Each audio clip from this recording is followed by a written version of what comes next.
आप सभी ने महाभारत की कहानियां सुनी होंगी, जिसमें हमें बताया जाता है कि 5 पांडवों ने भगवान श्री कृष्ण की मदद से सभी 100 कौरव भाइयों को युद्ध में मार दिया था। हम हमेशा से ये सुनते भी आए हैं कि गांधारी और धृतराष्ट्र के 100 ही पुत्र थे, मगर शायद ही आपको यह मालूम हो कि कौरव 100 नहीं बल्कि 101 भाई थे। जी हाँ, कौरवों का एक भाई ऐसा भी था जो युद्ध में नहीं मारा गया था। आइए जानते हैं कौन था वो आखिरी कौरव पुत्र जो बच गया था। वीडियो में आगे जाने से पहले कृपया करके इस वीडियो को लाइक और हमारे इस चैनल को सब्सक्राइब करना ना भूलें। कहा जाता है कि एक बार गांधारी की सेवा से खुश होकर ऋषि व्यास ने गांधारी को एक वरदान दिया था। ये आशीर्वाद 100 पुत्रों का था। गांधारी गर्भवती हुई, मगर 2 साल तक बच्चों को जन्म ना दे सकी। बच्चे की जगह उनके शरीर से एक मांस का टुकड़ा निकला।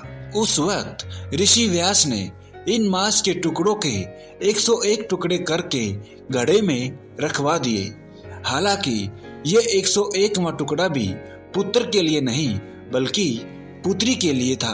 दरअसल गांधारी को एक लड़की भी चाहिए थी। ऐसे में 101 गढ़ों में से 100 तो कौरव भाई निकले, जबकि एक गढ़े से दुशाला ने जन्म लिया, जो 100 कौरवों की अकेली बहन थी। प्रचलित कहानियों के आधार पर कहा जाता है कि 101वां पुत्र गांधारी का नहीं था बल्कि एक दासी का था। कहते हैं कि जिस वक्त गांधारी गर्भवती थी, उस दौरान धृतराष्ट्र का एक दासी के साथ संबंध था। उसी दासी के गर्भ से एक पुत्र का जन्म हुआ, जिसका नाम युयुत्सु था।